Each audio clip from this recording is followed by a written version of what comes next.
علاش بزاف لي كوبل حتى كيكبروا ويشرفوا ولادهم وبناتهم كيتزوجوا كيولوا عندهم الحفايد والنساب عاد كيتفرقوا. النص اللي ما كيحيرش في المجتمع كيطلق بالوراق والمحكمه، والنص الاخر اللي كيداري على هضره الناس واللي جمعهم غير الفراش وسيروا جيب وخاص وعندنا المشكل فلان فلاني. واحد ما كيشم واحد.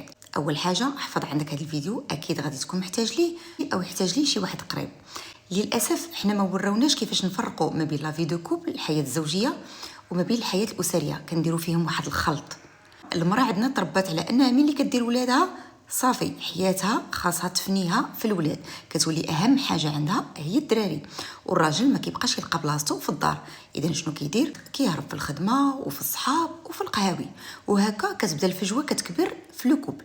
ما كيخرجوا بجوج، ما كيسافروا بجوج، وحتى الا سافروا بجوج الناس الاخرين كيحسوهم بحال راهم ارتكبوا واحد الجريمه حيت خلاو ولادهم. المراه كتحرر عليه هذيك الخرجه ولا هذيك التصافيره، ما كيتمشاو بجوج، ما كيديروا دي بروغرام بجوج. اشنو كيولي؟ كيتحولوا لاب وام كيأديو واحد المهمه، وبطبيعه الحال نهار المهمه غادي تسالي، نهار حتى هما غيلقاو راسهم مسالي.